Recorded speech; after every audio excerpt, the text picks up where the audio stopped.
Being from Florida, what's the difference in like the environment that you're in now, especially like being in the mountains in Tennessee? Do you like it better? Do you not like it better? Like, what's I your mean, I love Florida.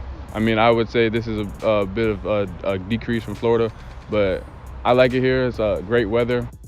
watching you watching some highlights actually from your high school games, and you were pretty ridiculous in high school. You had 1,500 passing yards and 15 touchdowns your senior year. Yes, sir. Okay, and so like, how do you think that factored into your recruiting? Like, how did they actually recruit you coming out of your high school? Okay.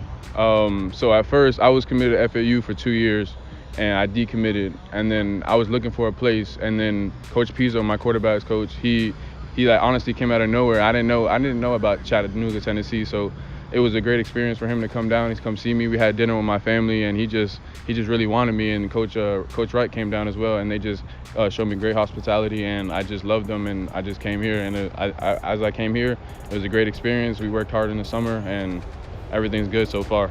Well, Gio's going to be a heck of a player. I mean, he's done a really good job coming into a situation. And, you know, the hardest thing for quarterbacks is, one, it's a complete different offense, a complete different terminology than what he's used to, and the speed of the game so much faster.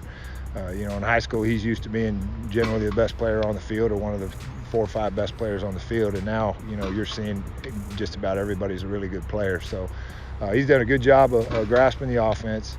You know, as far as his playing time this year, you know, we'll see. He's traveling right now. He's behind Nick and Drayton, who are both more experienced than him, but he's got to be ready to play every week, and he knows that. So I also want to ask you a little bit about Oxbridge Academy and what happened there. So like, you were playing really well there your junior year. You took them to the state championship game. What happened after that? And like, what was actually just going on with the school? So basically, we lost by 3 in the state championship game. So we wanted to go back to it. We had no idea what was going down in the spring. So this is what happened in the spring.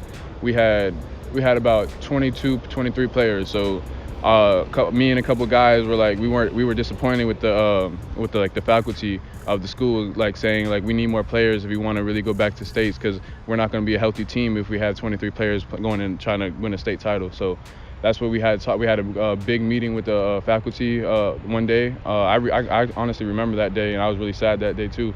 And we had a meeting and said, if we don't get enough players, we're all going to transfer. So they couldn't get enough players, so that's what happened. We transferred. What are some personal goals that you set for yourself going into your sophomore year? Right after this spring, it'll be your sophomore year. So what's your expectations for after Nick leaves? Okay. My expectations is I want to fill his shoes at first, and then I want to get my grades right. I want to get faster and stronger. I tore my ACL my 8th grade year, so I want to get my knee right before the season.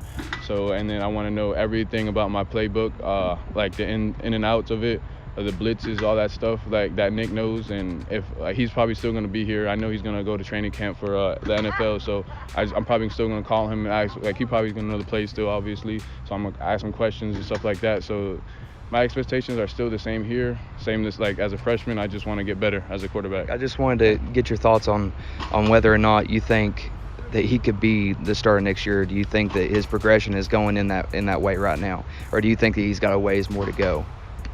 You know, it's tough to say. There's no question he can compete for the job next year. I mean, he didn't have any spring football. You know, the only practice time he's had is what we've had here in the fall, which was, you know, 25 or so practices, and he doesn't get a ton of reps in practice now.